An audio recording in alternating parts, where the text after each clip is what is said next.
오늘 이 말씀, 만군의 여호와가 맹세하십니다. 이걸 우리는 일반적인 말씀으로 우리가 생각해서는 큰일 납니다.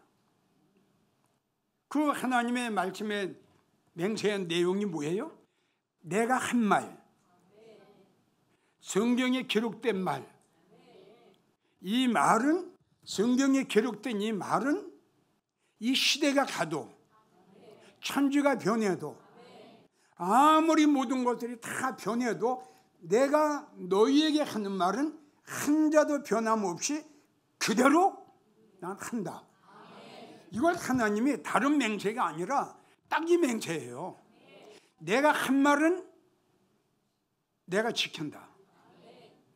내가 한 말은 어떤 일이 있어도 그대로 난 이행할 것이다. 이것이 믿음이 있는 성도에게는 참 힘이 되고 소망이 됩니다.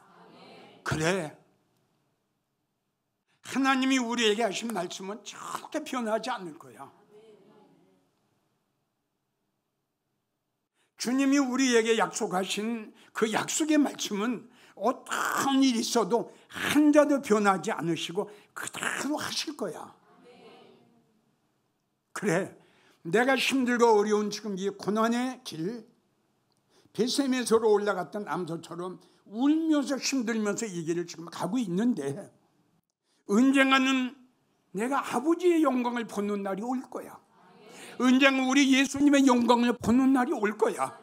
틀림없어, 틀림없어. 이 날은 분명히 오고 말 거야. 하나님의 말씀에 확신을 가지고 살아가는 성도들은 기쁘고 즐겁고 이사야 14장 24절의 말씀이 큰 위로가 돼요. 지금 내가 여러분들에게 이야기한 것이 만약에 성경에 하나님께도 말씀하시고 그 약속을 이행하지 않는 것이 있다면 나도 여러분도 안전치가 않아요. 그렇죠? 예. 정말 바울 같은 경우에는 온 생애를 복음으로 위해서, 주님으로 위해서 모든 생애를 전체 다 맡겨버립니다. 성경에 그러한 믿음의 사람들이 많이 나와요. 만약에 하나님께서 하신 말씀이 실수를 하셨고 빗나간 예가 있다면 그들의 결과가 어떻게 될지 어느 누구도 장담할 수가 없는 거예요. 하나님, 염려하지 말아라. 하늘의 소망으로 살아가는 자들아, 영광의 소망으로 살아가는 성도들아, 걱정하지 말아라. 실망하지 말아라. 낙심하지 말아라. 나는 내가 한 말은 어떤 일이 있어도 나는 반드시 할 거야. 얼마나 큰 힘이 되고 얼마나 큰 위로가 됩니까? 내가 만약에 하늘의 소망, 그리고 영광의 소망, 그리고 대충 내가 목회를 한다면 겁이 납니다.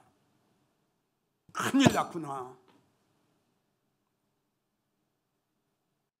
하나님이 벌하시는 날이 올 텐데, 여호와의 날이 올 텐데, 애통하는 날이 올 텐데, 가슴 치는 날이 올 텐데, 내가 이렇게 살았으니, 내가 이렇게 믿음 생활을 했으니 어떡하지?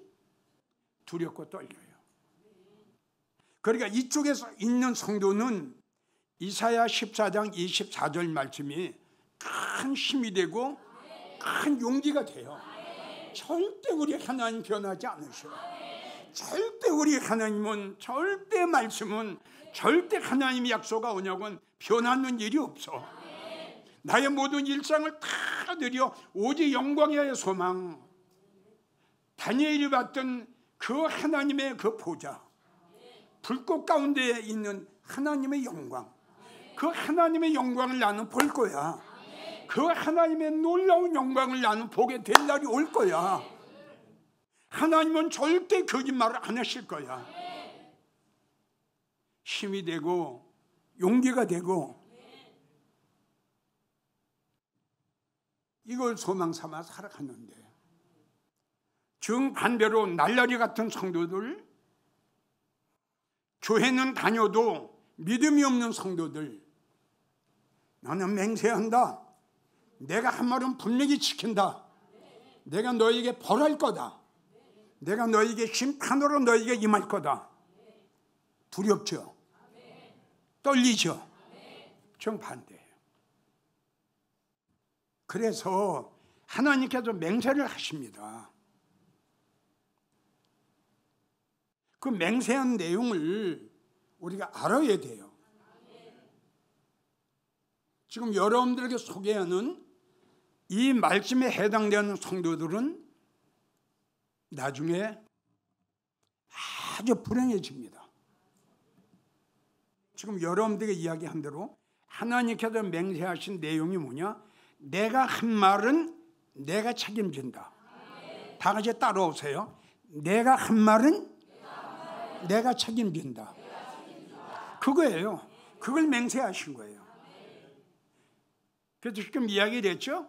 하나님의 말씀이 그대로 이루어질 줄 믿고 확신을 갖고 믿음 생활하는 성도들은 기뻐 뛰며 즐거워할 것이고, 정말 날라리 같이 믿음 생활했던 성도들은 그날이 오면은 하나님은 더 그대로 하실 텐데. 다시요.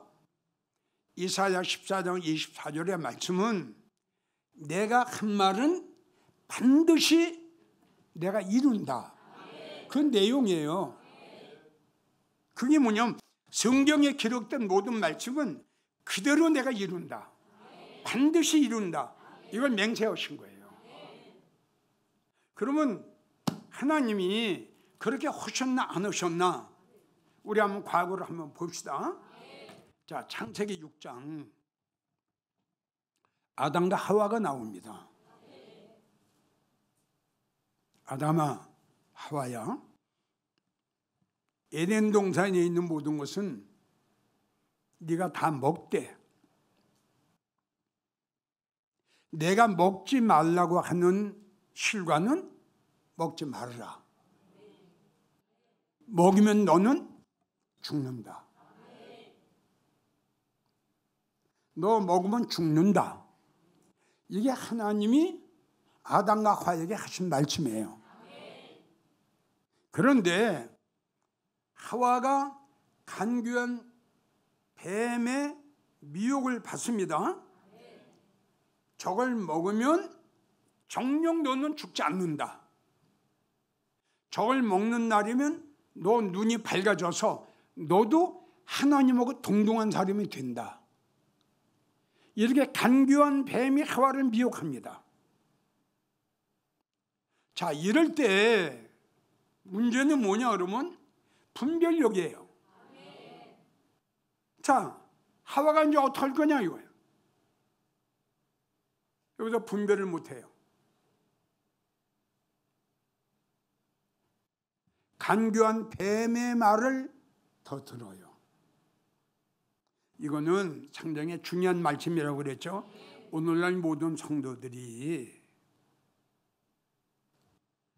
우리 예수님이 감난산에서 베드로, 요한, 야고보, 안드레가 예수님, 세상 마지막 때는 무슨 징조가 일어납니까? 그리고 예수님 오신다고 그랬는데 예수님 오실 때 무슨 징조가 일어납니까? 라고 물었을 적에 제일 첫 번째 예수님 답변이 뭐죠? 자, 사람의 미혹을 조심해라. 사람을 찾아왔더니 누가 하나님의 백성을 미혹하죠? 인도자가 합니다. 잘 들으세요. 정말 잘 들어야 돼요. 그러니까 여기서 살 수 있는 길은 뭘죠? 분별입니다.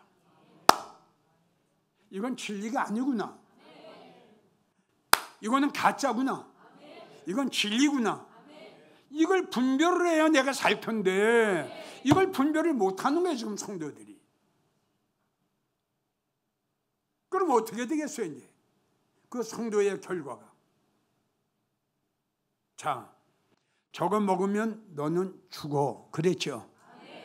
하와가 아담과 그거 먹었죠. 어떻게 됐어요? 하나님 죽였어요. 왜? 하나님이 약속을 하셨어요. 나는 내가 말한 대로 반드시, 그러니까 그대로 하신 거예요.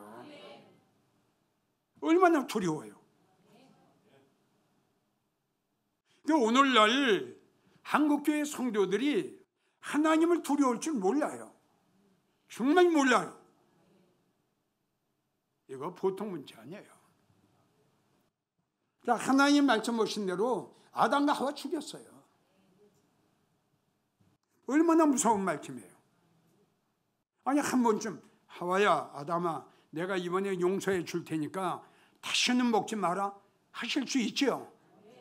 그게 없어요. 아브라함아, 떠나라. 그럼 떠나는 거예요. 드려라. 그럼 드리는 거예요. 그 이상 그 이하도 없어요. 하나님 앞에.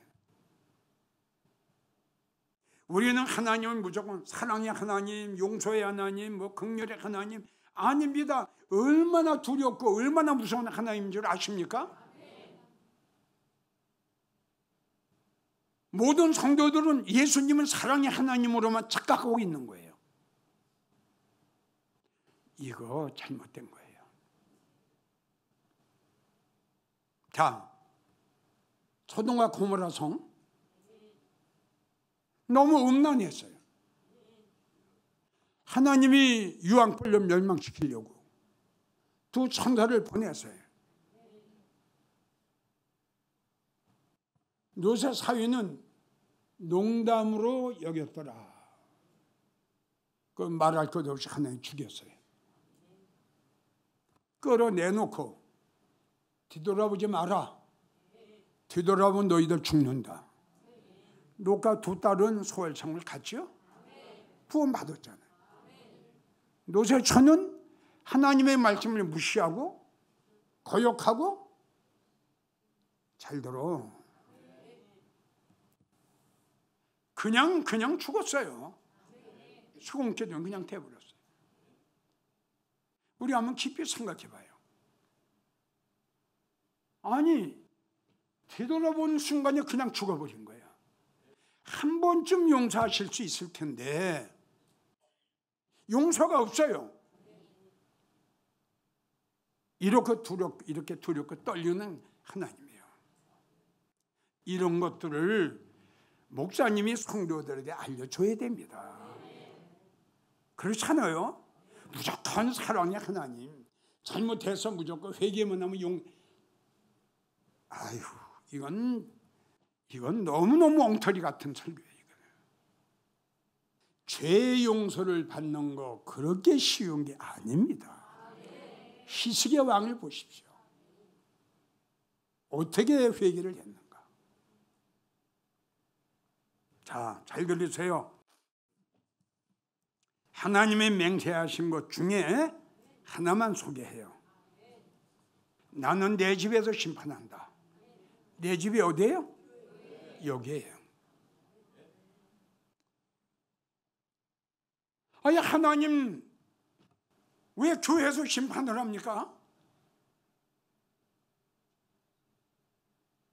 하나님 예수 안 믿는 사람들 심판하셔야죠. 교회에 있는 성도들을 왜 심판하십니까? 우리 반문을 한번 해보자고요. 하나님 뭐라고 말씀하시는가? 무서운 말씀이죠?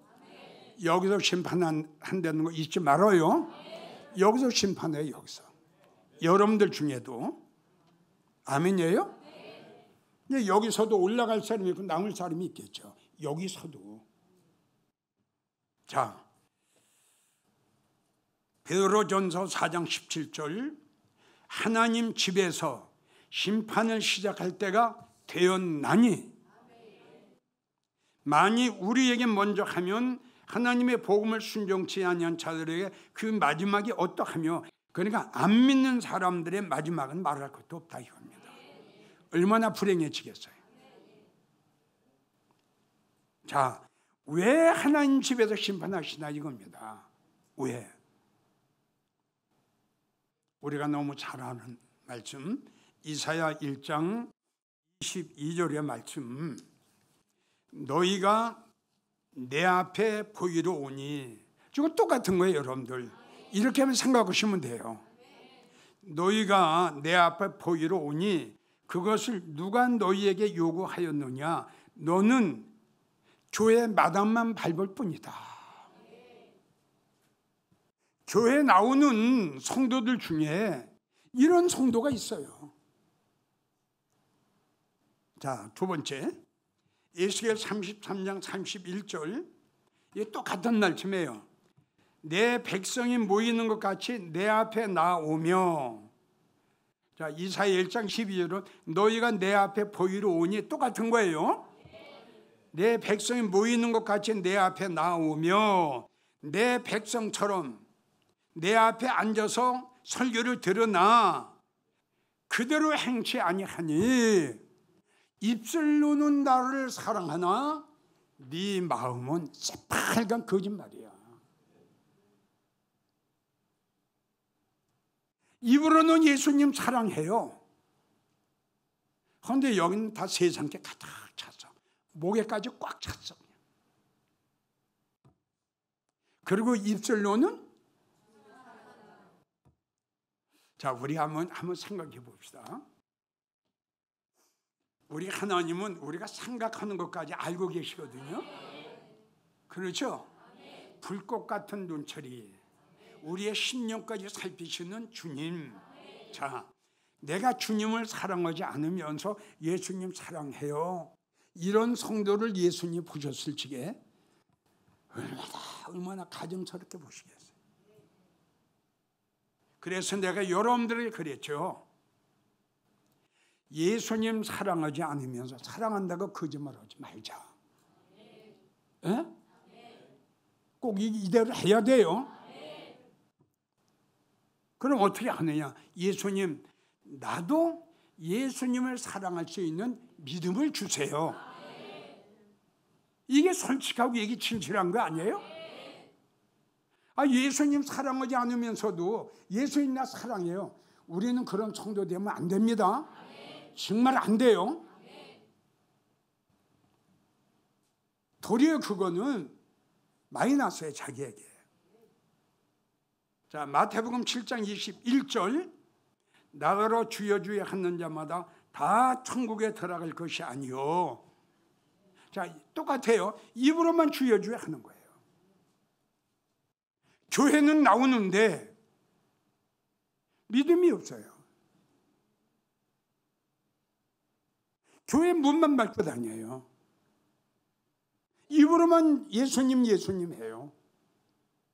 주님 사랑해요, 입으로만 해요. 천국에 소망이 없어요. 천국에 전혀 안 믿어져요. 우리 한국 교회 안에 이러한 성도들이 너무 많다는 거예요. 아까도 이야기를 했지만 하나님은 이대로 말씀하실 텐데, 이대로 하실 텐데 그 성도들의 마지막 결론이 어떻게 되겠어요?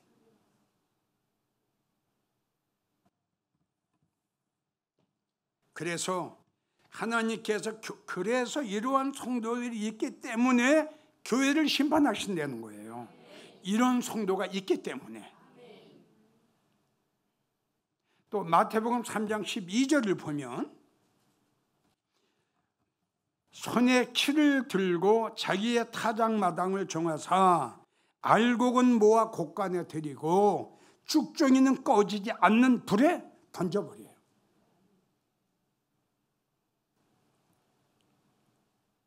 알곡은 시간 관계상 우리가 너무 잘 알고 그냥 찬 거예요. 아주 쉬워요. 말씀으로 찼어요. 은혜로 찼어요. 믿음으로 찼어요. 성령으로 찼어요. 은혜로 찼어요. 하늘의 소망으로 찼어요. 쭉정이가 뭐냐고 물어보세요. 저 논에 서 있는 허수아비, 빈 깡통, 아무것도 없어요. 근데 교회는 나와요. 성령 소멸됐죠? 은혜 다 쏟았죠? 믿음 쫙 바닥에 났죠? 하늘의 소망은 없어졌죠? 뭐가 있어요? 허수아비. 허수아비는 교회 안 나와요? 빈 깡통은 교회 안 나와요? 나와요. 이것 때문에 하나님께서 심판하시는 거예요. 빈 깡통도 나와요. 믿음이 없는 자들도 나와요. 천국에 소망이 없는 사람도 다 나와요. 자, 그 다음에 또 마태복음 25장 32절을 보면 목자가 양과 염소를 분별한 같이 가요. 양은 오른편에, 염소는 왼편에. 뭐 양 하면 벌써 무조건 순종, 겸손, 온유, 사랑. 이게 양의 특징이거든요. 염소는 정반대로 생각하면 돼요. 고집, 아주 고집불통. 아무리 이야기를 해도 듣질 않아요. 이게 염소. 고집이 너무너무 세요. 교만, 자만, 남의 말 전혀 책망도 권면도 훈계도 안 들어요. 그저 자기 멋대로 사는 것뿐이에요.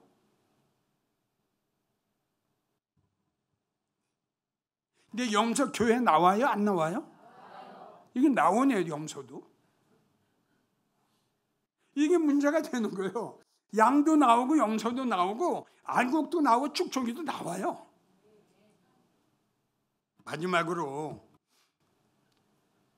교회 나오는 사람들 중에 요한일서 4장 5절 세상에 속한 자가 있어요. 우리는 예수님한테 소속이 돼야지 세상에 소속이 되면 안 되지. 여러분 너무너무 많아. 야고보 4장 4절 누구든지 세상과 벗이 되고자 하는 자는 하나님과 원수가 된다. 자, 세상에 속한 자 교회에 나와요? 안 나와요? 나와요. 자, 그 다음에 이제 무서운 게 고린도전서 2장 12절 하나님의 영을 받아야 될 텐데 세상의 영을 받았네. 하하, 큰일 났네. 자, 세상의 영을 받은 사람들 교회 나와요? 안 나와요? 이게 문제가 되는 거예요. 이게. 그러니까 하나님이 교회 안에서 심판하실 수밖에 없죠. 교회 문만 밟고 다니는 사람들, 입으로만 주여 주여 하는 사람들, 쭉정이 같은 사람들, 염소 같은 사람들, 세상에 속한 자들, 그리고 세상의 영을 받은 성도들. 혹시 이 설교를 듣는 성도 중에 내가 교회 문만 밟고 다니지 않나? 입으로는 예수님 사랑하는데 돈을 더 사랑하고 있지 않나? 이거 한번 점검해야 돼요. 아멘? 분명한 것은, 두렵고 떨리는 것은 교회는 나와도 예수님보다 돈을 더 사랑한다든가 세상 걸 더 사랑한다가 하면은 하나님의 영을 받은 자가 아니라 세상 영을 받은 자. 힘이 두렵고 떨리는 말이에요. 이사야 6장 9절 듣기는 들어도 깨닫지 못하는 무지한 백성들, 이 설교 지금 들었어요. 전국에서 수많은 장로님, 권사님, 교사님 많은 분들이 들었어요. 이 설교를 들으면서도 깨닫지 못하면 성경대로 멸망합니다. 호세아 4장 14절 깨닫지 못하는 사람은 패망한다, 멸망한다. 다니엘서 2장 12절 이런 설교를 들었으면서도 깨닫지 않고 회개할 줄 모르는 성도 언젠가는 울며 애통할 것이고 이사야 13장 6절 애곡하게 될 겁니다.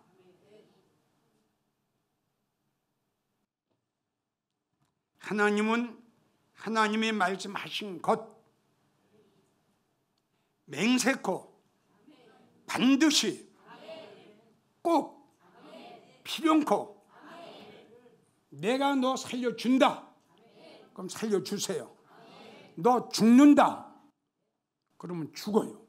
내가 너 데려갈게. 그럼 들림받아요. 내가 너 버림받을 수밖에 없어. 그럼 버림받아요. 내가 너를 영화롭게 하리라. 그럼 영화로운 성도가 되는 거예요. 내가 너를 영광으로 내가 너를 영접하리라. 할렐루야. 그러면 그대로 하시는 거예요. 내가 너의 죄를 기억하지 않는다. 아무리 죄를 많이 졌어도 기억을 안 해. 내가 너를 죄를 기억하리라. 하나님 기억하세요.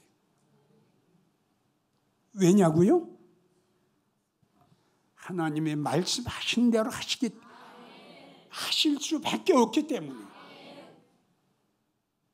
아까도 이야기했지만 이 이사야 14장 24절의 말씀, 하나님 말씀을 믿고 그대로 이루어질 거야. 주님은 언젠가 오실 거야. 오시면 나 들림 받을 거야.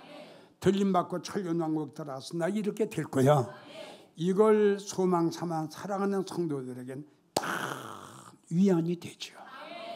큰 위로가 되고 큰 힘이 되는데, 교회를 다니면서도 이렇게 여기에 해당되는 성도들 심히 두렵고 떨려요. 왜? 이대로 하실 거니까. 내가 바람은 한국 교회의 목사님들이 이젠 축복의 설교 그만하고 이런 설교를 성도들에게 해줬으면 좋겠어요. 성도 입장에서는 어때요? 맞나요? 좀 부담되지 않아요? 이 설교 부담되죠? 부담되긴 부담돼도 들어야죠. 오늘 주신 말씀을 잘 기억하세요. 나는 이 말씀하고 상관이 없어. 이렇게 하면 안 돼요. 혹시 내가 이 말씀에 해당되는 성도 아닌가? 한 번쯤은 여러분들이 점검해 봐야 돼요.